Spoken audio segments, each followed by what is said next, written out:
Magandang araw mga amo at welcome sa Kalye Topics. Sa video na to ay magkokomento tayo patungkol po dito sa ginawang pag-amin ni Representative Erwin Tulfo sa kanyang programa at patungkol po ito dito sa ginawa niyang pamimeke ng mga dokumento para maging US citizen siya. So, sa programa na to, well, napanood naman to ng marami. Hindi ko na masyadong i-detalye, pero dito sa kanyang programa ay inamin niya na talagang nameki siya para makapagtrabaho di umano sa Amerika. At ang kanyang dahilan, syempre, katulad po ng dahilan ng maraming Pilipino ay kahirapan. So, ano ba ang palagay natin dito sa kanyang ginawang pag-amin? So, para sa akin, ginawa niya lang siguro niya yung sa akala niya ay tama.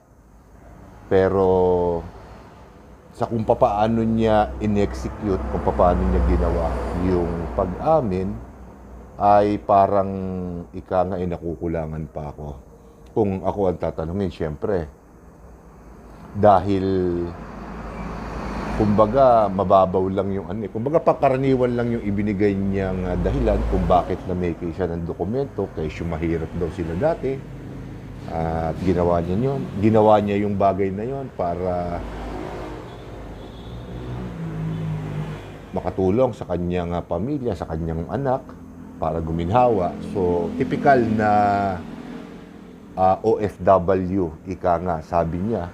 So, nag-TNT daw siya ron. So, pangkaraniwan para sa akin. Kasi siyempre, alam naman natin na ang Pilipinas ay isang, mahirap na bansa. At siyempre, ang karaniwan na ginagawa ng mga Pilipino para makaangat sa buhay ay magtrabaho sa ibayong dagat. Pero siyempre,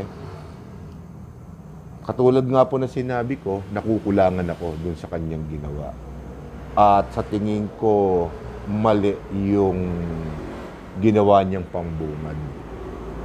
Siguro dapat ang ginawa niya rito, kung ako si Erwin Tulfo, ang unang-unang mamumutawi sa aking labi ay siyempre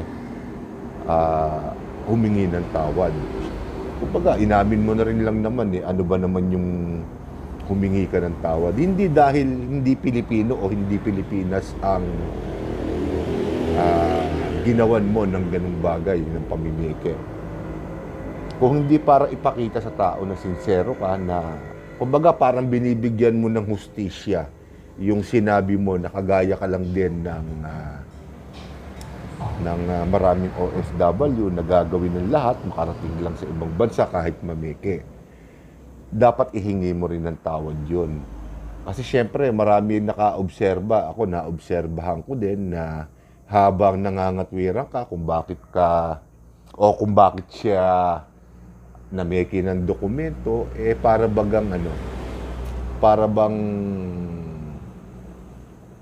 nagmamataas pa. Parang ganun yung tono niya. Parang hindi ko nararamdaman sa kanya yung sinseridad ng sinasabi niya. Parang scripted, ika nga. Kasi syempre, alam naman natin na kandidato si Erwin Tulfo bilang senador, at amin man natin at sa hindi, napipinto ang kanyang pagkapanalo at pagpasok sa Senado. Sa bagay na yan, ang kini-question sa kanya ay syempre yung tiwala. Paano mo mapapatunayan o paano niya mapapatunayan na siya ay mapagkakatiwalaan kung kapag kapamilya na ang pinag-uusapan, kaya mong mandaya, mameke. Diba? Kaya niyang mameke, kaya niyang mandaya, matulungan lamang niya ang kanyang pamilya.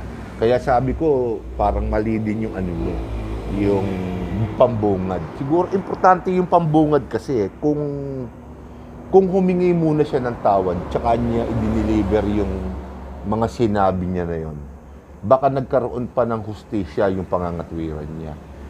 Pero since hindi ko naman napanood na humihingi siya ng tawad, o kung humingi man siya ng tawad, kasi hindi ko naman tinapos eh. Yung bungad lang eh. Dapat sa pambungad pa lang, humingi na siya ng dispensa. At hindi pwedeng ikatwiran na hindi naman Pilipino o hindi naman Pilipinas ang niloko o hindi yung Amerika. So, kung sa malakas na bansa, sa isang mayamang bansa, nagawa pa niyang mameke, paano pa dito sa atin? Di ba? Kaya hindi yung pagiging yung citizenship niya ang kini-question, ang tinitingnan ng maraming kritiko. Kung hindi yung sinseridad niya, yung kanyang, kumbaga kung mapagkakatiwalaan siya, yung tiwala, yun. Yun ang tinitingnan sa kanya kung mapagkakatiwalaan pa siya.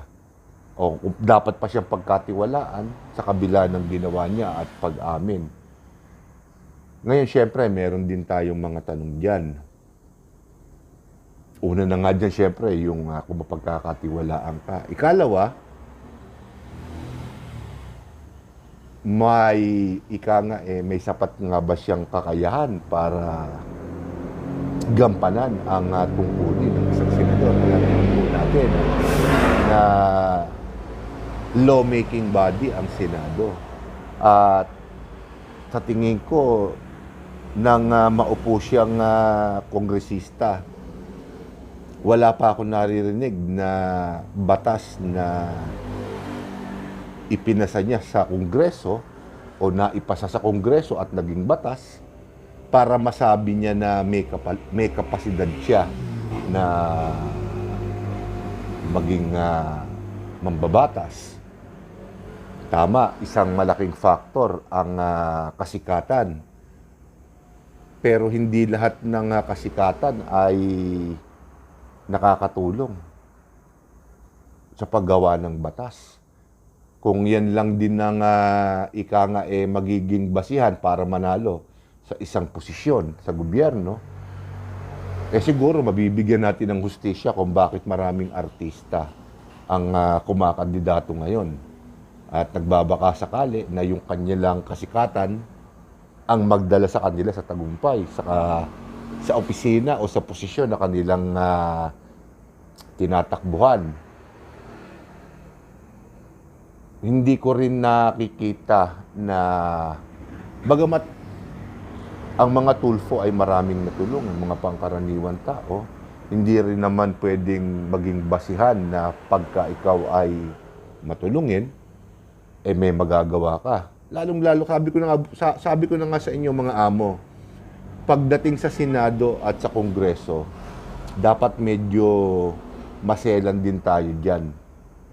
Bukod pa sa presidente at vice-presidente.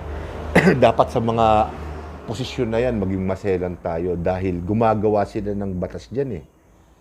Kung hindi marunong gumawa ng batas ang isang leader, isang halal na opisyal ng gobyerno, magiging display lamang po sila dyan. Sana hindi ganun si Representative Erwin Tulfo. Pero mabalik tayo, siyempre, dito sa ginawa nga niyang pag-amin. Marami siguro ang nakukulangan. Yun ang aking nakikita. Kasi marami din naman akong videos ng ibang kritiko, ng ibang vloggers na nagkokomento patungkol po dito. Kasi hindi na rin siya pinalaki sa mainstream media dahil alam naman po natin na isang journalist si Representative Tulfo at syempre may inaasahan din siyang tulong sa mainstream media pero dito sa social media marami siyang kritiko. So, bilib lang ako sa kanya dahil kumbaga ipinagtatanggol niya yung sarili niya sa mga kritiko pero may isang bagay siya na nakakalimutan. Yung humingi ng dispensa sabihin na nating dokumento ang ipineke niya sa Estados Unidos, sa Amerika. Pero ang nasagasaan sa kanya ay yung tiwala. Maaring makabawas ng konti sa kanya to, hindi sapat para makaapekto para sa kanyang kandidatura. Pero siyempre marami magagaling na politiko, yung mga kalaban niya sa posisyon, ang palalakihin itong issue na to. Kaya kung ako sa kanya, gumawa uli siya ng kumbaga, doon sa programa niya, bago pa siya mag-umpisa, sundan niya yung video na yun, yung ginawa niya na yun, at humingi siya ng tawad. Siguro sa Amerika at sa atin na rin, dahil siyempre, matagal din niyang iniwasan yung issue na yan, at ngayon lamang niya inamin. Siguro dahil inisip niya na makakaapekto ng malaki to sa kanya at baka ma-disqualify siya, lalong-lalo na dito sa mga posisyon na pinanggalingan niya, una sa DSWD. Tapos syempre ngayon dito sa Kongreso baka ma-disqualified siya. So dapat humingi rin siya ng tawad, hindi ba? Dahil minsan din naman siya naging US citizen kahit illegal, ika nga. So, dapat yun ang una niyang ginawa. At ikalawa, syempre, yung tanong nga po natin na kung Amerika nagawa niyang mameki doon dahil sa pamilya, dahil sa hirap, paano kung nasa Senado na siya? At gipit pa rin ang kanyang mga pamilya at kailangan niyang tulungan. Makokompromiso ba ang kanyang posisyon? Dapat ipaliwanag din niya yung kung paano niya gagawin yun. Paano kung isang miyembro ng kanyang pamilya ang nalagay sa alanganin at nilapitan siya?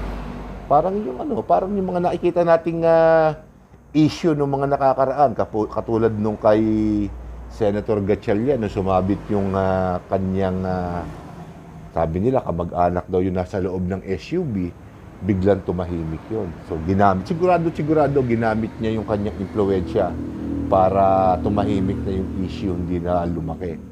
Paano kung yung kaparehong sitwasyon na yun ang mangyari kay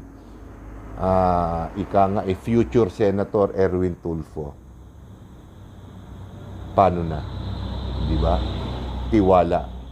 Tiwala ang kumbaga gagamitin ng mga kritiko niya para masira siya.